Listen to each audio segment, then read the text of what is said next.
Hello officers, welcome to lecture number 4. So last time ನಾನು ಸ್ವಲ್ಪ ಒಂದು 6 to 7 ಸಮಿಟ್ಸ್ನ ಹೇಳಿದ್ದೆ. ಈ ಒಂದು ಸೆಷನ್ನಲ್ಲಿ ನಾನು ಮಿಕ್ಕಿದಂಥ ಒಂದು ಸಮಿಟ್ಸ್ ಬಗ್ಗೆ ಆಗಿರ್ಬೋದು, ಕಾನ್ಫರೆನ್ಸ್ ಆಗಿರ್ಬೋದು, ಎಲ್ಲ ಥರ ನಾನಿಲ್ಲಿ ಡಿಸ್ಕಸ್ ಮಾಡ್ತೀನಿ. ಓಕೆನಾ? ಸ್ವಲ್ಪ ರಿಪೋರ್ಟ್ಸ್ ತೊಗೊಂಡಿದ್ದೀನಿ, ಮತ್ತು ಏನು ರಿಪೋರ್ಟ್ಸ್ ತೊಗೊಂಡಿದ್ದೀನಿ ಅದೆಲ್ಲ PIB ಬೇಸ್ಡ್. ಓಕೆನಾ? ಪ್ರೆಸ್ ಇನ್ಫಾರ್ಮೇಷನ್ ಬ್ಯೂರೋ ಅಂದರೆ ಗೌರ್ಮೆಂಟೇ ಬಿಟ್ಟಿರೋಂಥ ಒಂದು ರಿಪೋರ್ಟ್ಸ್ಗಳು. ಆ ಒಂದು ರಿಪೋರ್ಟ್ಸ್ಗಳನ್ನ ನಾನಿಲ್ಲಿ ತೊಗೊಂಡಿದ್ದೀನಿ. ಸೊ ನೋಡೋಣ. ಮೊದಲನೇದಾಗಿ ನೋಡಿ, ಈ ಒಂದು ಇದೆಯಲ್ಲ, ಇದು ACIO ಇಂಟರ್ವ್ಯೂಲಿ ಎಲ್ಲ ಒಂದು ಕ್ಯಾಂಡಿಡೇಟ್ಗೂ ಕೇಳಿದಂಥ ಪ್ರಶ್ನೆ ಯಾವುದು? 60th DGP ಮತ್ತು IGP ಕಾನ್ಫರೆನ್ಸು. ಮತ್ತು ನಮ್ಮ NTPCಲೂ ಕೇಳಿದ್ದಾರೆ. ಎಲ್ಲಿ ನಡೀತಿದ್ದು? ನಯಾ ರಾಯ್ಪುರ್. ಎಲ್ಲಿ ಇರೋದು? ಛತ್ತೀಸ್ಗಢಲ್ಲಿ ನಡೆದಿರೋದು. ಓಕೆ, ನಯಾ ರಾಯ್ಪುರಲ್ಲಿ ನಡೆದಿರೋದು. ಸೊ ಈ ಒಂದು ಕಾನ್ಫರೆನ್ಸು ನಾನು ಎಲ್ಲ ನಿಮ್ಗೆ ಹೇಳೋದೇನಂದರೆ, ನಾನು PDF ಹಾಕಿದ್ಮೇಲೆ ಪೂರ್ತಿ ಕಂಪ್ಲೀಟಾಗಿ PDF ಈ ಒಂದು PPTನ ಈ ಒಂದು ಸ್ಲೈಡ್ನ ಓದಿ. ಓಕೆನಾ? ಕಂಪ್ಲೀಟಾಗಿ ಹೋಗಿದ್ದು ಕನ್ನಡ ಮೀಡಿಯಮಲ್ಲಿ ಇಲ್ಲಿ ಕೊಟ್ಟಿದ್ದೀನಿ, ಇಂಗ್ಲೀಷ್ ಮೀಡಿಯಮಲ್ಲಿ ಕೊಟ್ಟಿದ್ದೀನಿ. ಇದ್ರ ಬಗ್ಗೆ ನಿಮ್ಮ ಅಭಿಪ್ರಾಯ ಏನು? ಅಮಿತ್ ಶಾ ಅವ್ರು ಏನು ಮಾತಾಡಿದ್ರು? ಮೋದಿ ಅವರ ನಮ್ಮ ಇಂಡಿಯಾ ಸ್ಟ್ಯಾಂಡ್ ಏನು ಅಂತ ನಮಗೆ ಎಕ್ಸಾಮಲ್ಲಿ ಇಂಟರ್ವ್ಯೂಲಿ ಕೇಳ್ಬೋದು. ಸರಿನಾ? ಈ ಒಂದು PPTಲಿ ಏನ್ರ ಬಗ್ಗೆ ಮಾತಾಡಿದ್ರೆ, ಅಥವಾ ಈ ಒಂದು ಕಾನ್ಫರೆನ್ಸಲ್ಲಿ ಅಮಿತ್ ಶಾ ಅವರು ಮೇನ್ಲಿ ಏನು ಫೋಕಸ್ ಮಾಡ್ತಾರೆ ಅಂದರೆ, ನಮ್ಮ ಇಂಟರ್ನಲ್ ಸೆಕ್ಯೂರಿಟಿ ಬಗ್ಗೆ ಮಾತಾಡ್ತಾರೆ. ಓಕೆನಾ? ಇಂಟರ್ನಲ್ ಸೆಕ್ಯೂರಿಟಿ ಬಗ್ಗೆ ಮಾತಾಡ್ತಾರೆ. ಅದಾದಮೇಲೆ ಯಾವುದ್ಯಾವುದು ಒಂದು ಟೆರರಿಸ್ಟ್ ಗ್ರೂಪ್ಸ್ಗಳು ಆಗಿರ್ಬೋದು, ನಕ್ಸಲಿಸಮ್ ಆಗಿರ್ಬೋದು, ನಾರ್ತ್ ಈಸ್ಟ್ ಮತ್ತು ಜಮ್ಮು ಕಾಶ್ಮೀರ್ ಫ್ರಂಟ್ ಆ ಒಂದು ನಕ್ಸಲಿಂದ ಎಫೆಕ್ಟ್ ಆಗಿರೋಂಥ ಏರಿಯಾಗಳು, ಟೆರರಿಸ್ಟ್ ಗ್ರೂಪ್ಸ್ ಇರೋಂಥ ಏರಿಯಾಗಳ ಬಗ್ಗೆ ಮಾತಾಡಿದ್ದಾರೆ. ಓಕೆನಾ? ಕಂಪ್ಲೀಟಾಗಿ ಇದನ್ನು ಓದಿ ನಿಮಗೆ ಒಂದು ಪಿಕ್ಚರ್ ಸಿಗುತ್ತೆ. ಸಖತ್ ಇಂಪಾರ್ಟೆಂಟು. ACIO ಎಲ್ಲರಿಗೂ ಕೇಳೋದಂಥ ಒಂದು ಕ್ವಶನ್ನು. ನೆಕ್ಸ್ಟು ಇದರೊಳಗೆ ಅದರ್ ಏಜೆನ್ಸಿ ಇದೆಯಲ್ವಾ, ನ್ಯಾಷನಲ್ ಇನ್ವೆಸ್ಟಿಗೇಷನ್ ಏಜೆನ್ಸಿ ಆಗಿರ್ಬೋದು, UAPA ಲಾ ಆಗಿರ್ಬೋದು, ಮತ್ತು 3 ಕ್ರಿಮಿನಲ್ ಆ್ಯಕ್ಟ್ಸ್ ಆಗಿರ್ಬೋದು, BNS, ಭಾರತೀಯ ನ್ಯಾಯ ಸಂಹಿತ, ಭಾರತೀಯ ಸುರಕ್ಷಾ ಸಂಹಿತ, ಅದೆಲ್ಲನೂ ನಿಮಗೆ ಗೊತ್ತಿರಬೇಕು. ಅದ್ರ ಬಗ್ಗೆ ಓದಿ. ಮತ್ತು ಈ ಒಂದು ಕಾನ್ಫರೆನ್ಸಲ್ಲಿ ಮೇನ್ ಇಂಪಾರ್ಟೆಂಟ್ ನೋಡೋದಾದರೆ ನಾನು ಹೇಳ್ತೀನಿ ಕೇಳಿ. PFIನ ಬ್ಯಾನ್ ಮಾಡಿದ್ದೀವಿ ನಾವು. PFI ಅಂದ್ರೇನು? ಪಾಪ್ಯುಲಿಸ್ಟ್ ಫ್ರಂಟ್ ಆಫ್ ಇಂಡಿಯಾ ಅಂತ ಕರಿತೀವಿ. ಈ PFI populist front of India ಒಂದು ಮುಸ್ಲಿಂ ಆರ್ಗನೈಸೇಷನ್. ಓಕೆನಾ? ಒಂದು ಮುಸ್ಲಿಂ ಆರ್ಗನೈಸೇಷನು. ಈ ಒಂದು ಆರ್ಗನೈಸೇಷನನ್ನು ಈ ಒಂದು ಕಾನ್ಫರೆನ್ಸಲ್ಲಿ ಬ್ಯಾನ್ ಮಾಡಿದ್ದೀವಿ. ಯಾಕೆ ಅಂತಂದರೆ, ಈ ಮುಸ್ಲಿಂ ಆರ್ಗನೈಸೇಷನಿಂದ ಅನ್ಲಾಫುಲ್ ಆ್ಯಕ್ಟಿವಿಟೀಸು ಫಾಲೋ ಆಗ್ತಿತ್ತು. ಓಕೆನಾ? ಅದಕ್ಕೋಸ್ಕರನೇ ಆ ಒಂದು ಆರ್ಗನೈಸೇಷನ್ನ ಬ್ಯಾನ್ ಮಾಡಿದ್ದೀವಿ. ಸೊ ನಾವು ನೋಡಿ, ನಮ್ಗೆ ಇದು ಯಾವುದು ಗೊತ್ತೇ ಇಲ್ಲ. ಓಕೆನಾ? ನಮ್ಗೆ ಇದು ಯಾವುದು ಗೊತ್ತು? ಯಾಕೆಂದರೆ ನಾವು PIBನ ಓದಿರಲ್ಲ. ಯಾರು ಏನು ಇದು ಬ್ಯಾನ್ ಮಾಡೋದು ಅಂತ ನಮ್ಗೆ ಗೊತ್ತಿಲ್ಲ. ಸೊ ಕಂಪ್ಲೀಟಾಗಿ ನೋಡ್ಕೊಳ್ಳಿ. ಮತ್ತು ಈ ಒಂದು ಲೆಕ್ಚರ್ ಎಂಡಲ್ಲಿ ಒಂದು ಸ್ಲೈಡಲ್ಲಿ ನಾನು ಕಂಪ್ಲೀಟಾಗಿ terrorist groups in India, major terrorist groups ಬಗ್ಗೆ ಒಂದು ನೋಟ್ಸ್ನ ನಿಮಗೆ ಶಾರ್ಟ್ ನೋಟ್ಸ್ನ ಕೊಡ್ತೀನಿ. ದಯವಿಟ್ಟು ಅವಾಗ ಎಲ್ಲರೂ ನೋಟ್ ಡೌನ್ ಮಾಡ್ಕೊಳ್ಳಿ. ನಿಮ್ಗೆ ಎಲ್ಲರಿಗೂ ಹೇಳೋದೊಂದೇ, ಇದ್ರ ಬಗ್ಗೆ ನೀವು ಕಂಪ್ಲೀಟಾಗಿ ತಿಳ್ಕೊಂಡಿರಬೇಕು. ಹೋಗಿ ನೋಡಿ. ಈಗ 11ನೇ ರಾಯ್ಸೀನಾ ಡೈಲಾಗ್. ಈ ರಾಯ್ಸೀನಾ ಡೈಲಾಗ್ ಎಲ್ಲಿರೋದು? ರಾಯ್ಸೀನಾ ಹಿಲ್ ಅಂತ ಕರಿತೀವಿ. ಓಕೆನಾ? ಪ್ರೆಸಿಡೆಂಟ್ ಆಫೀಸಲ್ಲಿರೋದು ರಾಯ್ಸೀನಾ ಹಿಲ್ಲಲ್ಲಿ. ಈ 11ನೇ ರಾಯ್ಸೀನಾ ಡೈಲಾಗ್ ಎಲ್ಲಿ ನಡೀತಂತಂದರೆ ನಮ್ಮ ಭಾರತದಲ್ಲಿ ನಡೀತು. ಯಾರು ಚೀಫ್ ಗೆಸ್ಟ್ ಆಗಿದ್ರು ಅಂದರೆ ಅಲೆಕ್ಸಾಂಡರ್ ಸ್ಟಬ್ ಅಂತ ಕರಿತೀವಿ. ಇವರು ಫಿನ್ಲ್ಯಾಂಡ್ ಅವರ ಪ್ರೆಸಿಡೆಂಟ್ ಆಗಿದ್ದಾರೆ, ಅಲೆಕ್ಸಾಂಡರ್ ಸ್ಟಬ್ ಅಂತ. ಸೊ ನಮ್ಮ ಭಾರತದಲ್ಲಿ ಈ ಒಂದು ರಾಯ್ಸೀನಾ ಡೈಲಾಗ್ನ ಆರ್ಗನೈಸ್ ಮಾಡ್ತೀವಿ. ಸೊ ನಾವು ನೆನ್ಪಿಟ್ಕೋಬೇಕು, ಈ ಒಂದು ಡೈಲಾಗಲ್ಲಿ ನಾವು ಏನರ ಮೇಲೆ ಫೋಕಸ್ ಮಾಡ್ತಾ ಇದ್ದೀವಿ. ಓಕೆನಾ? ಏನರ ಮೇಲೆ ಫೋಕಸ್ ಮಾಡ್ತೀವಿ? ಪೀಸ್ಫುಲ್ ಆಗಿರೋಕ್ಕೆ ಆ ಒಂದು ಐಡಿಯಾಲಜೀಸ್ ಮೇಲೆ ನಾವು ಫೋಕಸ್ ಮಾಡ್ತಿದ್ದೀವಿ. ಮತ್ತು 7 ಪಿಲ್ಲರ್ಸ್ ಏನಪ್ಪ ಅಂತಂದರೆ, ಇಲ್ಲಿ ಕಂಟೆಂಟ್, ಫ್ರಂಟೈನರ್, ಪವರ್, ಪೊಲಾರಿಟಿ. ಇದ್ರ ಬಗ್ಗೆ ನೀವು ಏನು ಅಷ್ಟು ಡೀಪಾಗಿ ಹೋಗ್ಬೇಕಂತೇನಿಲ್ಲ. ಬಟ್ ರಾಯ್ಸೀನಾ ಡೈಲಾಗ್ ಅಂದರೆ ಏನು, ಅದ್ರ ಮೇಲೆ ನಾವು ಏನರ ಮೇಲೆ ಫೋಕಸ್ ಮಾಡ್ತೀವಿ, ಅಲ್ಲಿ ಏನರ ಬಗ್ಗೆ ನಾವು ಜಾಸ್ತಿ ಡಿಸ್ಕಸ್ ಮಾಡ್ತೀವಿ ಅಂತ ನೋಡಬೇಕು. ನೋಡಿ, ಇಲ್ಲಿ ಗೋಲ್ ಅಂತ ಮೆನ್ಷನ್ ಮಾಡಿದ್ದೀನಲ್ವಾ. ಗೋಲ್ ಏನು? ಪ್ರಮೋಟ್ ಡೈಲಾಗ್, ಸ್ಟ್ರೆಂಥನ್ ಕೋಆಪರೇಷನ್ ಆಗಿರ್ಬೋದು, and shape a peaceful, prosperous and inclusive world. ಇದಿಷ್ಟೇ ನಮ್ಮ ಗೋಲು. ಇದ್ರ ಬಗ್ಗೆ ನಮಗೆ ಗೊತ್ತಿರಬೇಕು. ಈಗ national green hydrogen mission, renewable ಎನರ್ಜಿಗೆ ಯಾವುದಾದ್ರು ಮಿಷನ್ಸಲ್ಲಿ ಅಂತ ಏನಾದರೂ ಒಂದು ಇನಿಷಿಯೇಟಿವ್ ಗೌರ್ಮೆಂಟ್ ತೊಗೊಬಂದಿದೆ ಅಂತ ಏನಾದರೂ ನಿಮಗೆ ಗೊತ್ತಿದ್ರೆ ಹೇಳಿ ಅಂತ ಪ್ಯಾನಲಿಸ್ಟ್ ಕೇಳಿದ್ರೆ, ನಾವು ನ್ಯಾಷನಲ್ ಗ್ರೀನ್ ಹೈಡ್ರೋಜನ್ ಮಿಷನ್ನ ಎಕ್ಸಾಂಪಲ್ ಕೊಡ್ಬೋದು. ಓಕೆನಾ? ಯಾಕಂದರೆ ಒಂದು ಅಚೀವ್ಮೆಂಟು ನಾವು ಇಂಡಿಯಾ ಮಾಡಿದ್ದೀವಿ. ಈ ನ್ಯಾಷನಲ್ ಗ್ರೀನ್ ಹೈಡ್ರೋಜನ್ ಅಂದರೆ ಏನು? ಮೊದಲನೇದಾಗಿ ಗ್ರೀನ್ ಹೈಡ್ರೋಜನ್ ಅಂದರೆ ಒಂದು ಹೈಡ್ರೋಜನ್ನ ತಯಾರಿಸೋದು. ಓಕೆನಾ? ಗ್ರೀನ್ ಹೈಡ್ರೋಜನ್ ಅಂದರೆ ಏನು? ಒಂದು ರಿನ್ಯೂವಬಲ್ ಎನರ್ಜಿ. ಓಕೆನಾ? ಆ ಒಂದು ರಿನ್ಯೂವಬಲ್ ಎನರ್ಜಿ ಯಾವ ಥರ ತಯಾರಿಸ್ತೀವಿ ಅಂದರೆ ಎಲೆಕ್ಟ್ರೋಲಿಸಿಸ್ ಆಫ್ ವಾಟರ್. ಈ ಒಂದು ಎಲೆಕ್ಟ್ರೋಲಿಸಿಸ್ ಆಫ್ ವಾಟರಿಂದ ನಾವು ಹೈಡ್ರೋಜನ್ನ ತಗೊಬರ್ತೀವಿ, ಅಂದರೆ ತಯಾರಿಸ್ತೀವಿ. ಅದಕ್ಕೆ ಅದನ್ನು ಗ್ರೀನ್ ಹೈಡ್ರೋಜನ್ ಅಂತ ಕರಿತೀವಿ. ಯಾವುದೇ ಥರ ಕಾರ್ಬನ್ ಎಮಿಷನ್ನಿಂದ ಯೂಸ್ ಮಾಡಲ್ಲ. ಸರಿನಾ? ಅದಕ್ಕೆ ನಾವು ಅದನ್ನು ಗ್ರೀನ್ ಹೈಡ್ರೋಜನ್ ಅಂತ ಕರಿತೀವಿ. ಈ ಹೈಡ್ರೋಜನ್ನ ಯೂಸ್ ಮಾಡಿ ನಾವು ಟ್ರಾನ್ಸ್ಪೋರ್ಟೇಷನ್ಗೆ ಬಳಸ್ಬೋದು. ಫಾರ್ ಎಕ್ಸಾಂಪಲ್, ಇವಾಗ ನಾವು ಚೆನ್ನೈಯಲ್ಲಿ ಏನಾಗಿದೆ, ನಮ್ಮ ಭಾರತದ ಒಂದು train, green hydrogen based train ಏನು ಸಕ್ಸಸ್ಫುಲ್ ಆಗಿದೆ. ಟ್ರಯಲ್ ಸಕ್ಸಸ್ಫುಲ್ ಆಗಿದೆ. ಅದು ಒಂದು ಎಕ್ಸಾಂಪಲ್ ಕೊಡ್ಬೋದಾ. ಅದಾದಮೇಲೆ ನಮ್ಮ ಭಾರತದಲ್ಲಿ ಗ್ರೀನ್ ಹೈಡ್ರೋಜನ್ ಹಬ್ಸ್ ಅಂತಲೇ ಸ್ವಲ್ಪ ಪೋರ್ಟ್ಗಳಿವೆ. ಓಕೆನಾ, ಯಾವುದು ದೀನ್ ದಯಾಳ್ ಪೋರ್ಟ್ ಆಗಿರ್ಬೋದು, ಅಥವಾ ಕಾಂಡ್ಲಾ ಪೋರ್ಟ್ ಅಂತ ಕರಿತೀವಿ, ವಿವೋ ಚಿದಂಬರಂ ಪೋರ್ಟ್ ಅಂತ ಕರಿತೀವಿ, ಪಾರ್ದೀಪ್ ಪೋರ್ಟ್ ಒಡಿಶಾದಲ್ಲಿ ಇರೋದು. ಈ ಒಂದು ಪೋರ್ಟ್ಗಳೇನು ಗ್ರೀನ್ ಹೈಡ್ರೋಜನ್ ಹಬ್ ಅಂತ ನಾವು ಮೆನ್ಷನ್ ಮಾಡ್ತೀವಿ. ನಮ್ಮ ಟಾರ್ಗೆಟ್ ಏನು, 5 ಮಿಲಿಯನ್ ಮೆಟ್ರಿಕ್ಸ್ ಗ್ರೀನ್ ಹೈಡ್ರೋಜನ್ನ ಪ್ರೊಡ್ಯೂಸ್ ಮಾಡಬೇಕು. ಓಕೆನಾ, ಅದಾದಮೇಲೆ 125 ಗಿಗಾವ್ಯಾಟ್ ಒಂದು ಜನರೇಟ್ ಮಾಡುವಂಥ ಒಂದು ಪ್ಲಾಂಟ್ನ ಇನ್ಸ್ಟಾಲ್ ಮಾಡಬೇಕು. ಇದಕ್ಕೆ ಎಷ್ಟು ಕೋಟಿ ಇನ್ವೆಸ್ಟ್ ಮಾಡಿದ್ದೀವಿ, 8 ಕೋಟಿ ಇನ್ವೆಸ್ಟ್ಮೆಂಟ್ ಮಾಡಿದ್ದೀವಿ. ಮತ್ತು ನೋಡಿ, green mobility pilot, green hydrogen ಬಸ್ನು ನಾವು ತಗೊಂಡು ಬರ್ತಿದ್ದೀವಿ. ಸೊ ರಿನ್ಯೂವಬಲ್ ಎನರ್ಜಿ ಅಂತ ಬಂದಾಗ ನ್ಯಾಷನಲ್ ಗ್ರೀನ್ ಹೈಡ್ರೋಜನ್ ಮಿಷನ್ ಬಗ್ಗೆ ಹೇಳ್ದಲ್ಲೇ ಯಾರೂ ವಾಪಸ್ ಬರಬೇಡಿ. ಓಕೆನಾ. ಇಂಡಿಯಾಸ್ ಎಕಾನಮಿ, ನಮ್ಮ ಭಾರತದ ಎಕಾನಮಿ ನೋಡಿದ್ರೆ ನಾವು ನಮ್ಮ ಡಿಫಿಸಿಟ್ ಎಷ್ಟೈತೆ, 4.4 ಐತೆ. ಫಿಸ್ಕಲ್ ಡೆಫಿಸಿಟ್ ಇತ್ತು 4.4% ಐತೆ. ಬಟ್ ನಾವು 4ನೇ largest economy in the world. ಓಕೆನಾ, 4ನೇ largest economy in the world. ಮತ್ತು ಫಾಸ್ಟೆಸ್ಟ್ ಗ್ರೋಯಿಂಗ್ ಎಕಾನಮಿನೂ ಅಷ್ಟೇ. ನೋಡಿ, ಮತ್ತೆ ಎಕ್ಸ್ಪೆಕ್ಟೆಡ್ ಏನು, we can become 3rd largest in 2 to 3 years. ಯಾರನ್ನ ಡಿಫೀಟ್ ಮಾಡಿ, ಜರ್ಮನಿ. ಈಗ ಫಸ್ಟ್ ಯಾರು, USA, ಚೈನಾ, ಜರ್ಮನಿ, ಆಮೇಲೆ ನಾವು ಇಂಡಿಯಾ ಇದ್ದೀವಿ.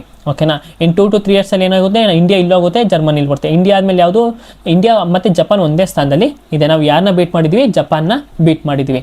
ಮತ್ತು ಎಂಪ್ಲಾಯ್ಮೆಂಟ್ ನೋಡೋದಾದರೆ ನವೆಂಬರ್ 2025 ಅಲ್ಲಿ ನೋಡಿದ್ರೆ 4.7% ಅನ್ಎಂಪ್ಲಾಯ್ಮೆಂಟ್ ರೇಟು ನಮ್ಮ ಭಾರತದಲ್ಲಿ ಇದೆ.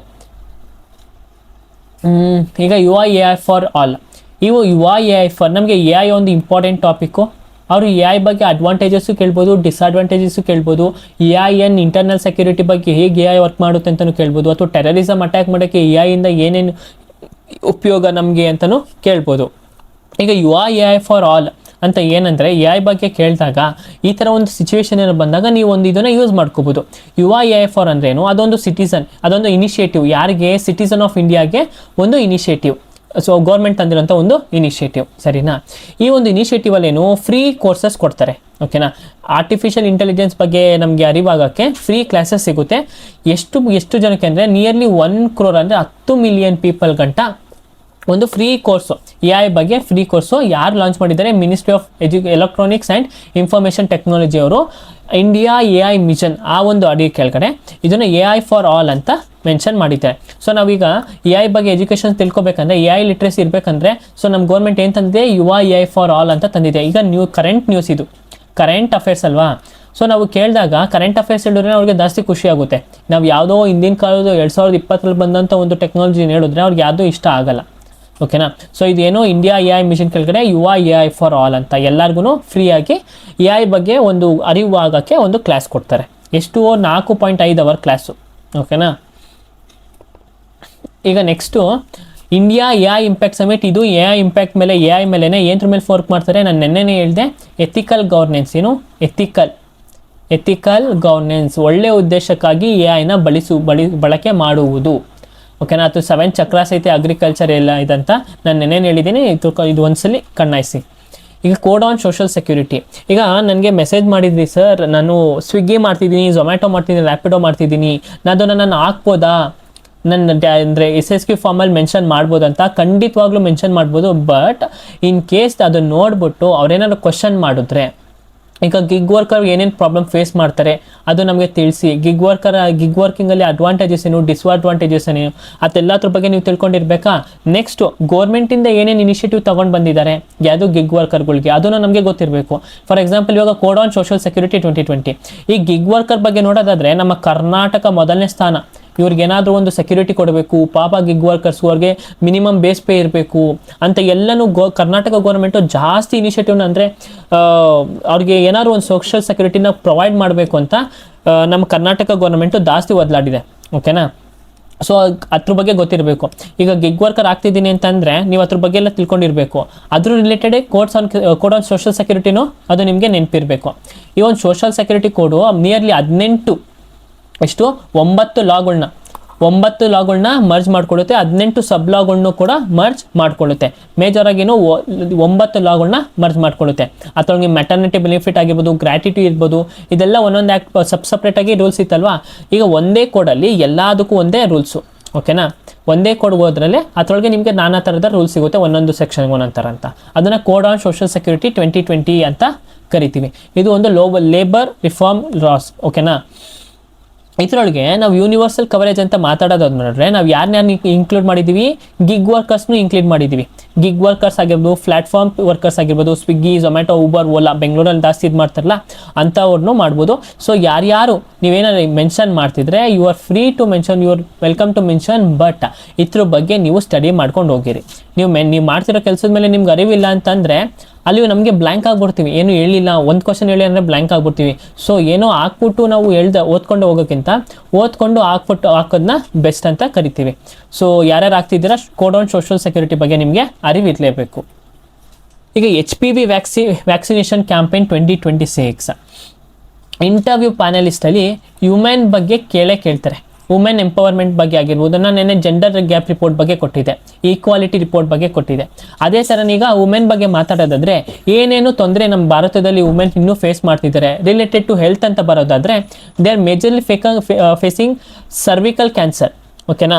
ಈಗ ರಾಜ್ಯಸಭಾದಲ್ಲಿ ಸುಧಾಮೂರ್ತಿ ಅವ್ರು ಮಾತಾಡ್ತಾರಲ್ವಾ, ಸರ್ವಿಕಲ್ ಕ್ಯಾನ್ಸರ್ ಬಗ್ಗೆ ಟ್ರೀಟ್ಮೆಂಟ್ ಬೇಕು, ಒಂದು ಲಸಿಕೆನ 10,000 to 12,000 ಇಂಜೆಕ್ಷನ್ ಆಗಿರುತ್ತೆ, ಅಥವಾ ವ್ಯಾಕ್ಸಿನೇಷನ್ನೇ ನಮ್ಮ ಭಾರತದಲ್ಲಿ ಅಫೋರ್ಡ್ ಮಾಡೋಕ್ಕಾಗಲ್ಲ. ಅದಕ್ಕೋಸ್ಕರ ನಾವು ಆ ಒಂದು ಮೆಡಿಸನ್ನ ಅಥವಾ ಒಂದು ಡ್ರಗ್ನ ತಯಾರಿಸ್ಬಿಟ್ಟು ಹಿಂಗೆ ನಮ್ಮ ಭಾರತದಲ್ಲಿರೋ ಒಂದು ಗರ್ಲ್ಸ್ಗೆ ಕೊಡಬೇಕು, ಫಿಮೇಲ್ ಕ್ಯಾಂಡಿಡೇಟ್ಸ್ಗೆ ಕೊಡಬೇಕು ಅಂತಿರ್ತೀರ. ಆ ಒಂದು ಬಗ್ಗೆ ಸುಧಾಮೂರ್ತಿ ಅವ್ರು ಮಾತಾಡ್ತಾರೆ. ಸೊ ಅದೇ ಥರನೇ ಆ ಒಂದು ಮಾತಾಡೋದ್ಮೇಲೆ ಸರ್ವಿಕಲ್ ಕ್ಯಾನ್ಸರ್ಗೆ ಪ್ರಿವೆಂಟ್ ಮಾಡೋಕ್ಕೆ ವ್ಯಾಕ್ಸಿನೇಷನ್ ಕ್ಯಾಂಪೇನ ಪ್ರಾರಂಭ ಮಾಡ್ತಾರೆ. ಓಕೆನಾ. ಸೊ ಸರ್ವಿಕಲ್ ಕ್ಯಾನ್ಸರ್ ರೇಟ್ ಜಾಸ್ತಿ ಇತ್ತು, ಮತ್ತು ಅದನ್ನು ಪ್ರಿವೆಂಟ್ ಮಾಡೋಕ್ಕೆ ಸರ್ವಿಕಲ್ ಕ್ಯಾನ್ಸರ್ ವ್ಯಾಕ್ಸಿನೇಷನ್ನ ಪ್ರಾರಂಭ ಮಾಡಿದ್ದಾರೆ. ಏನು ಅದರ ಹೆಸರು ಅಂದರೆ ಗಾರ್ಡಸಿಲ್ ಅಂತ ಒಂದು ಮೆಡಿಸನ್ ಹೆಸರು, ಬಟ್ ನಾವು HPV ವ್ಯಾಕ್ಸಿನ್ ಅಂತ ಹೇಳ್ತೀವಿ. ಓಕೆನಾ. ಈ HPV ಅಂದರೆ ಏನು, ಹ್ಯೂಮನ್ ಪಿಪಿಲೋಮಾ ವೈರಸ್ ಅಂತ ಕರಿತೀವಿ. ಓಕೆನಾ. ಹ್ಯೂಮನ್ ಪಿಪಿಲೋಮಾ ವೈರಸ್ ಮೇಜರ್ಲಿ ಯಾರು ಆಗುತ್ತೆ, ಅಫೆಕ್ಟ್ ಆಗುತ್ತೆ, ಫೀಮೇಲ್ಸ್ ಅವ್ರಿಗೆ ಅಫೆಕ್ಟ್ ಆಗುತ್ತೆ. ಸೊ ವುಮೆನ್ ಬಗ್ಗೆ ಮಾತಾಡೋದಾದ್ರೆ ಅಡ್ವಾಂಟೇಜ್ ಇಟ್ಕೋಬೇಕು, ಮತ್ತು ಅವ್ರಿಗೆ ಏನು ಬೆನಿಫಿಟ್ಸ್ ಐತೆ, ಮತ್ತು ವುಮೆನ್ಸ್ಗೆ ಯಾವ್ದಾವ ಥರ ಒಂದು ಸ್ಕೀಮ್ಸ್ನ ತಂದಿದ್ದೀವಿ, ಮತ್ತು ಪ್ರೆಗ್ನೆಂಟ್ ವುಮೆನ್ಸ್ಗಾಗಿರ್ಬೋದು, ಲ್ಯಾಕ್ಟೇಟಿಂಗ್ ವುಮೆನ್ಸ್ಗಾಗಿರ್ಬೋದು, ಅವ್ರಿಗೆ ಯಾವ ಥರ ಸ್ಕೀಮ್ಸ್ ತಂದಿದ್ದೀವಿ, ಮೆಟರ್ನಿಟಿ ಬೆನಿಫಿಟ್ಸ್ ಬಗ್ಗೆ ಗೊತ್ತಿರಬೇಕು, ಮತ್ತು ಮೊಟಾಲಿಟಿ ರೇಟ್ ಬಗ್ಗೆ ಗೊತ್ತಿರಬೇಕು. ಇದೆಲ್ಲದ್ರ ಬಗ್ಗೆನೂ ವುಮೆನ್ ಅಂತ ಬಂದಾಗ, ವುಮೆನ್ ಎಂಪವರ್ಮೆಂಟ್ ಅಂತ ಬಂದಾಗ ನಾವು ತಿಳ್ಕೊಂಡಿರಬೇಕು. ಓಕೆನಾ. ಸೊ ನಾವು ಎಷ್ಟು ವುಮೆನ್ ಬಗ್ಗೆ ನೀಟಾಗಿ ಪ್ರೆಸೆಂಟ್ ಮಾಡ್ತೀವೋ, ಅಂದರೆ ನಾವು ಏನರ ಬಗ್ಗೆ ಮಾತಾಡ್ತಿದ್ವಿ, ವಿಕಸಿತ್ ಭಾರತ್ ಬಗ್ಗೆ ಮಾತಾಡ್ತಿದ್ವಿ. ಈ ವಿಕಸಿತ್ ಭಾರತಲ್ಲಿ ಒಂದು ಪಾರ್ಟಿನೂ ಎಂಪವರ್ಮೆಂಟ್ ಆಫ್ ವುಮೆನ್ ಈಕ್ವಾಲಿಟಿ. ಓಕೆನಾ. ಸೊ ನಮಗೆ ಈ ಒಂದು ಪಾಯಿಂಟ್ಸ್ನೆಲ್ಲ ಅದರೊಳಗೆ ಆ್ಯಡ್ ಮಾಡ್ಕೋಬೋದು. ಈಗ ಇಂಡಿಯನ್ ಪೋರ್ಟ್ಸ್ ಆ್ಯಕ್ಟ್, ಬಂದರುಗಳು ಆ್ಯಕ್ಟ್ ಅಂತ ಕರಿತೀವಿ. ಯಾರೋ ಒಬ್ರು ಕಮೆಂಟಲ್ಲಿ ಹಾಕಿದ್ವಿ, ಸರ್ ಶಿಪ್ಪಿಂಗ್ ಬಗ್ಗೆ ಸ್ವಲ್ಪ ಇನ್ಫಾರ್ಮೇಷನ್ ಕೊಟ್ಟಿದ್ರೆ ನಮಗೆ ಇಂಪಾರ್ಟೆಂಟ್ ಆಗ್ತಿತ್ತು ಅಂತ. ಬಟ್ ಈ ಪೋರ್ಟ್ಸ್ ಆ್ಯಕ್ಟ್ ಎಲ್ಲೂ ನಮಗೆ ಇಂಪಾರ್ಟೆಂಟ್ ಆಗಲ್ಲ. ಓಕೆನಾ. ಎಲ್ಲೂ ನಮಗೆ ಇಂಪಾರ್ಟೆಂಟ್ ಆಗಲ್ಲ. But certain candidates who are from Mangaluru port ಕಡೆ, ಅವರು ಎಕಾನಮಿ ಏನಿದ್ರು ಫಿಶಿಂಗ್ ಆಗಿರ್ಬೋದು, ಫಿಶಿಂಗ್ ಮಾಡ್ತಾರಲ್ವಾ, ಅವ್ರು ಒಂದು ಕಡೆ ಆದರೆ ಅವ್ರಿಗೆ ಪೋರ್ಟ್ಸ್ಗಳ ಬಗ್ಗೆ ಕೇಳ್ತಾರೆ. ಓಕೆನಾ. ಅವ್ರಿಗೆ ಒಂದು ರೀಜನ್ ಏನಾದರೂ ಫುಲ್ಲು ಬರೀ ಬಂದರುಗಳು ಬಂದಾನೆ ಕೂಡಿದರೆ ಎಕಾನಮಿ, ಅವ್ರಿಗೆ ಈ ಥರ ಒಂದು ಕೇಳ್ಬೋದು. ಈಗ ಇಂಡಿಯನ್ ಪೋರ್ಟ್ಸ್ ಆ್ಯಕ್ಟ್ 2025 ಅಂತ ಒಂದು ಬಿಲ್ಲು ನಾವು ಪಾಸ್ ಮಾಡಿದ್ದೀವಿ. ಈ ಬಿಲ್ ಏನು ಪಾಸ್ ಮಾಡಿದ್ದೀವಿ ಅಂದರೆ, ಮುಂಚೆ ಒಂದು ರೂಲ್ಸ್ ಇತ್ತು. ಓಕೆನಾ. ಈ ಪೋರ್ಟ್ಗಳಿಗೆ ಒಂದು ರೂಲ್ಸ್ ಇತ್ತು. ಎಷ್ಟನೇ ಕಾಯ್ದೆಯಲ್ಲಿ 1908ನೇ ಕಾಯ್ದೆಯಲ್ಲಿ ಈ ಪೋರ್ಟ್ಸ್ಗಳಿಗೆಲ್ಲ ರೂಲ್ಸ್ ಇತ್ತು. ಬಟ್ ಆ ರೂಲ್ಸ್ ತುಂಬ ಔಟ್ಡೇಟೆಡ್ ಆಗುತ್ತೆ, ಅದೆಲ್ಲ ಬ್ರಿಟಿಷ್ ಕಾಲದ ರೂಲ್ಸ್ಗಳು. ಬಟ್ ಈಗಿನ ಟೆಕ್ನಾಲಜಿಲಿ ಈಗಿನ ಪೀಪಲ್ಗೆ ಈಗಿನ ರೂಲ್ಸೇ ಇರಬೇಕು. ಆಗಿನ ಯಾವುದೋ ಹಳೆ ಕಾಲದ ಮಾಡಿದ ರೂಲ್ಸ್ನ ಈಗ ವರ್ಕ್ ಆಗುತ್ತಾ? ಸೊ ಅದಕ್ಕೋಸ್ಕರನೇ ನಮ್ಮ ಇಂಡಿಯನ್ ಗೌರ್ಮೆಂಟ್ ಏನು ಮಾಡ್ತು, 2025ರಲ್ಲಿ ಇಂಡಿಯನ್ ಪೋರ್ಟ್ಸ್ ಆ್ಯಕ್ಟ್ ಅಂತ ಒಂದು ರೂಲ್ಸ್ನ ಫ್ರೇಮ್ ಮಾಡ್ತು. ಆ ರೂಲ್ಸ್ ಜೊತೆಗೆ ನಾವು ಏನರ ಮೇಲೆ ಫೋಕಸ್ ಮಾಡ್ತಿದ್ದೀವಿ ಅಂದರೆ, ಈ ಒಂದು ಪೋರ್ಟ್ಗಳನ್ನ ಮಾಡರ್ನೈಸ್ ಮಾಡಬೇಕು, ಪ್ರಮೋಟ್ ಮಾಡಬೇಕು, ಮತ್ತು ಅಲ್ಲಿ ವರ್ಕ್ ಆಗ್ತಿರೋ ಒಂದು ಆರ್ಗನೈಸೇಷನ್ಸ್ಗೆ ಈಸ್ ಆಫ್ ಡೂಯಿಂಗ್ ಬಿಸ್ನೆಸ್ ಇರಬೇಕು. ಅದಕ್ಕೇ ಈ ಒಂದು ಇಂಡಿಯನ್ ಪೋರ್ಟ್ಸ್ ಆ್ಯಕ್ಟ್ನ ನಾವು ಎಸ್ಟಾಬ್ಲಿಷ್ ಮಾಡಿದ್ದೀವಿ, ಅಂದರೆ ಬಿಲ್ನ ಪಾಸ್ ಮಾಡಿದ್ದೀವಿ. ಈಗ ಮತ್ತೆ ನಮ್ಮ ಇಂಡಿಯಾದಲ್ಲಿ ನೋಡಿದ್ರೆ 12 ಮೇಜರ್ ಪೋರ್ಟ್ ಐತೆ, ಮತ್ತು 200 ನಾನ್ ಮೇಜರ್ ಪೋರ್ಟ್ ಐತೆ. ಈ 12 ಮೇಜರ್ ಪೋರ್ಟಲ್ಲಿ ಒಂದು ಮೈನರ್, ಅಂದರೆ 12+1 13 ಪೋರ್ಟ್ಗಳೈತೆ ಮೇಜರ್ ಪೋರ್ಟಲ್ಲಿ. ಈ 12 ಗೌರ್ಮೆಂಟ್ ಒಂದು ಪೋರ್ಟು, ಒಂದು ಪ್ರೈವೇಟ್ ಒಂದು ಪೋರ್ಟು. ಯಾವುದು ಕಾಮರಾಜ ಪೋರ್ಟ್ ಅಥವಾ ಎಣ್ಣೂರೆ ಪೋರ್ಟ್ ಅಂತ ಕರಿತೀವಿ. ಎಲ್ಲಿರೋದು? ನಮ್ಮ ತಮಿಳ್ನಾಡಲ್ಲಿ ಇರೋದು. ಸೊ ಇಷ್ಟು ಬಂದರ ಬಗ್ಗೆ ನಮಗೆ ಗೊತ್ತಿರಬೇಕು. ಯಾರ್ಯಾರು ಒಂದು ರೀಜನ್ಸ್ ಪೀಪಲ್, ಮಲೆನಾಡು ಆಗಿರ್ಬೋದು, ಅಂದರೆ ಮಂಗಳೂರು ಸೈಡ್ ಹೋದಾಗ, ಉಡುಪಿ ಮಂಗಳೂರು ಸೈಡ್ ಹೋದಾಗ ಅವರು ಮೇಜರ್ ಎಕಾನಮಿ ಏನಾಗಿರುತ್ತೆ, ಫಿಶಿಂಗ್ ಆಗಿರುತ್ತೆ. ಓಕೆನಾ. ಅಲ್ಲಿ ಏನೋ ಶಿಪ್ಪಲ್ಲಿ ಹೋಗಿ ಸಾಲ್ಟ್ ಇದು ಮಾಡೋದು ಅದೆಲ್ಲ ಇರುತ್ತೆ. ಸೊ ಅಂಥ ಒಂದು ರೀಜನ್ ಪೀಪಲು ನೀವು ಇದ್ರ ಬಗ್ಗೆ ತಿಳ್ಕೊಂಡಿರಬೇಕು. ಸೊ ಅಷ್ಟೇ. ಈ ಒಂದು ವಿಡಿಯೋದಲ್ಲಿ ನೀವು ಯಾವುದೇ ಥರ ಏನು ಜಾಸ್ತಿ ಡೀಪಾಗಿ ನಾನು ನೆನ್ನೆ ಥರನೇ ಯಾವುದು ಡೀಪಾಗಿ ಓದ್ಬಿಡಿ. ಜಸ್ಟ್ ನಿಮಗೆ ಅಂಡರ್ಸ್ಟ್ಯಾಂಡಿಂಗ್ ಇರಬೇಕು, ಅರಿವಿರಬೇಕು, ಸರಿನಾ. ಮತ್ತು ಈಗ ನಾನು ಹೇಳಿದ್ದೆ ಟೆರರಿಸ್ಟ್ ಆ್ಯಕ್ಟಿವಿಟೀಸ್, ಅಂದರೆ ಟೆರರಿಸ್ಟ್ ಗ್ರೂಪ್ ಬಗ್ಗೆ ನಾನು ಲಿಸ್ಟ್ ಮಾಡ್ತೀನಿ ಅಂದ್ರೆ ಇದನ್ನೆಲ್ಲ ನೋಟ್ ಡೌನ್ ಮಾಡ್ಕೊಳ್ಳಿ. Terrorist groups. ಓಕೆನಾ, ಟೆರರಿಸ್ಟ್ ಗ್ರೂಪ್ಸ್ ಇನ್ ಇಂಡಿಯಾ, ನಮ್ಮ ಭಾರತದಲ್ಲಿ. ಮೊದಲನೇದಾಗಿ ಅಮಿತ್ ಶಾ ಮೆನ್ಷನ್ ಮಾಡಿರೋದೆ ಜಮ್ಮು ಆ್ಯಂಡ್ ಕಾಶ್ಮೀರ್ ಮಿಲಿಟೆಂಟ್ಸ್. ಓಕೆನಾ, ಜಮ್ಮು ಆ್ಯಂಡ್ ಕಾಶ್ಮೀರ್ ಮಿಲಿಟೆಂಟ್ಸ್. ಇದರೊಳಗೆ ಯಾರು ಅಂತಂದರೆ ಲಷ್ಕರ್ ಇ ತಾಯಿಬ್ ಅಂತ ಬರ್ತಾರೆ. ನಾನು ಹೇಳಿದೆ ಅಲ್ವಾ, ಹೈಯೆಸ್ಟ್ ಮುಸ್ಲಿಂ ಪಾಪ್ಯುಲೇಷನ್ ಎಲ್ಲಿರೋದು, ಜಾಸ್ತಿ ಪರ್ಸೆಂಟೇಜು. ಮತ್ತು ಜೈಷ್ ಇ ಮೊಹಮ್ಮದ್,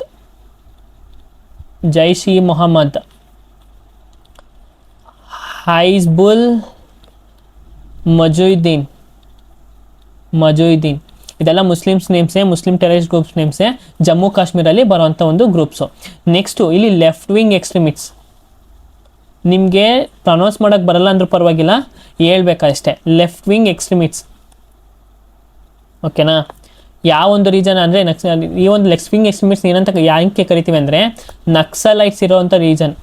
ನಕ್ಸಲಿಸಮ್ ಎಲ್ಲಿ ಫಾಲೋ ಆಗ್ತಿರುತ್ತಲ್ವಾ, ಈಗ ನಮ್ಮ ಭಾರತದಲ್ಲಿ ಈ ಕಡೆ ಒಂದು ರೀಜನಲ್ಲಿ ಜಾಸ್ತಿ ನಕ್ಸಲೈಟ್ಸ್ ಫಾರ್ಮ್ ಆಗ್ತಿದೆ. ಓಕೆನಾ, ಆ ಒಂದು ರೀಜನಲ್ಲಿ ಜಾಸ್ತಿ ಇದೆ. ಸೊ ಅಲ್ಲಿ ಈ ಒಂದು ಲೆಫ್ಟ್ ವಿಂಗ್ ಎಕ್ಸ್ಟ್ರೀಮಿಟ್ಸ್ ರೀಜನ್ಸು ಕಂಡುಬರುತ್ತೆ. ಓಕೆನಾ, ಮೇಜರ್ ಇವಿಲ್ಡು. ಅದಾದಮೇಲೆ ಖಾಲಿಸ್ತಾನಿ ಇಶ್ಯೂ, ಖಾಲಿಸ್ತಾನಿ ಎಕ್ಸ್ಟ್ರೀಮಿಟ್ಸ್ ಅಂತ ಕರಿತೀವಿ. ಖಾಲಿಸ್ತಾನಿ ಎಕ್ಸ್ಟ್ರೀಮಿಟ್ಸ್ ಅಂತ ಕರಿತೀವಿ. ಎಲ್ಲಿ ಕಂಡುಬರುತ್ತೆ, ಪಂಜಾಬಲ್ಲಿ ಕಂಡುಬರುತ್ತೆ. ಯಾವೊಂದು ಫೋರ್ಸ್ ಅದು, ಖಾಲಿಸ್ತಾನ್ ಟೈಗರ್ ಫೋರ್ಸ್. ಇವೆಲ್ಲ ಮುಂಚೆನೇ ಆಗಿವೆ. ಓಕೆನಾ, ನಮಗೆ ಅರಿವಿಲ್ಲ ಅಷ್ಟೇ. ನಾವು ಈ ಸೌತಲ್ಲಿ ಇದ್ದೀವಿ, ಬಟ್ ನಮ್ಗೆ ಅರಿವಿಲ್ಲ ಅಷ್ಟೇ. ಇವೆಲ್ಲ ಟೆರರಿಸ್ಟ್ ಗ್ರೂಪ್ಸ್ಗಳು. ಖಾಲಿಸ್ತಾನಿ ಎಕ್ಸ್ಟ್ರೀಮಿಟ್ಸ್ ಆಗಿರ್ಬೋದು, ಮತ್ತು students Islamic movement of India ಆಗಿರ್ಬೋದು, TN ತಮಿಳ್ನಾಡು ಲಿಬರೇಷನ್ ಆರ್ಮಿ, ಇವೆಲ್ಲನೂ IB ಅಂದರೆ ನಮ್ಮ ಭಾರತದ ಇಂಟರ್ನಲ್ ಸೆಕ್ಯೂರಿಟಿ ಆ ಒಂದು ಡಿಪಾರ್ಟ್ಮೆಂಟ್ ಅವರೇ ಇದನ್ನು ಪಬ್ಲಿಷ್ ಮಾಡಿರೋದು. ಓಕೆನಾ. ಆಮೇಲೆ ನಾವು ಬಾಂಗ್ಲಾದೇಶ್ ನೋಡೋದಾದರೆ ಜಮಾತ್ ಉಲ್ ನೀಟಾಗಿ ಬರೀತೀನಿ, ಜಮಾತ್ ಉಲ್ ಮುಜುದ್ದೀನ್ ಬಾಂಗ್ಲಾದೇಶಲ್ಲಿ ಬಾಂಗ್ಲಾ. ಓಕೆನಾ. ಅದಾದಮೇಲೆ ಮಣಿಪುರ್, ನಮಗೆ ಮಣಿಪುರ್ ಇಶ್ಯೂ ಬಗ್ಗೆ ಗೊತ್ತಿರಬೇಕು. ಕೂಕಿ ಟ್ರೈಬ್, ಮೀಟಿ ಟ್ರೈಬು, ಯಾಕೆ ACIOದಲ್ಲಿ 3 ವರ್ಷದಿಂದ ನಡೀತಿರೋ ಒಂದು ಇನ್ಸಿಡೆಂಟ್ನು ಕೇಳಿದ್ದಾರೆ. ಮಣಿಪುರದ ಬಗ್ಗೆ ಗೊತ್ತಿರಬೇಕು. ಓಕೆನಾ. ಅದೇ ಮಣಿಪುರಲ್ಲಿ ಮಣಿಪುರ್ ಪೀಪಲ್ಸ್ ಲಿಬರೇಷನ್ ಫ್ರಂಟ್ ಅಂತ ಕರಿತೀವಿ, ಲಿಬರೇಷನ್ ಫ್ರಂಟ್. ಸೊ ಇದಿಷ್ಟು ಮೇಜರ್ ಟೆರರಿಸ್ಟ್ ಗ್ರೂಪ್ಸ್ಗಳು ನಮ್ಮ ಇಂಡಿಯಾದಲ್ಲಿ. ಇನ್ನೂ ನಿಮಗೆ ಓದ್ತೀವಿ ಅನ್ನೋದಾದರೆ ನೀವು ಹೋಗಿ ವೆಬ್ಸೈಟಲ್ಲಿ ಡೇಟಾನ ಕಲೆಕ್ಟ್ ಮಾಡಿ ಓದ್ಬೋದು. ನಿಜ ಒಳ್ಳೆಯದು. ಓಕೆನಾ, ನಿಜ ಒಳ್ಳೆಯದು. ಸೊ ಇಷ್ಟು ಬಗ್ಗೆ ಆದರೂ ಗೊತ್ತಿರಬೇಕು. ಜಮ್ಮು ಕಾಶ್ಮೀರ್ ಮಿಲಿಟೆಂಟ್ಸ್ ಆಗಿರ್ಬೋದು, ಖಾಲಿಸ್ತಾನಿ ಎಕ್ಸ್ಟ್ರೀಮಿಟ್ಸ್ ಇಂಪಾರ್ಟೆಂಟ್ ಇದು. ಇದ್ರ ಬಗ್ಗೆ ಎಲ್ಲ ನಮಗೆ ಗೊತ್ತಿರಬೇಕು. ಸೊ ಈ ಒಂದು ಸೆಷನ್ಸ್ನ ಇಲ್ಲಿಗೆ ಎಂಡ್ ಮಾಡೋಣ. So thank you everyone. ಇನ್ನೂ ಯಾರು ನಮ್ಮ ಚಾನಲ್ಗೆ ಸಬ್ಸ್ಕ್ರೈಬ್ ಆಗಿಲ್ಲ, ದಯವಿಟ್ಟು ಚಾನಲ್ನ ಸಬ್ಸ್ಕ್ರೈಬ್ ಆಗಿ, ಲೈಕ್ ಮಾಡಿ, ಶೇರ್ ಮಾಡಿ, ಇಂಟರ್ವ್ಯೂಗೆ ಚೆನ್ನಾಗಿ ಪ್ರಿಪೇರ್ ಆಗಿ. So thank you everyone. Meet you in the next lecture. Bye.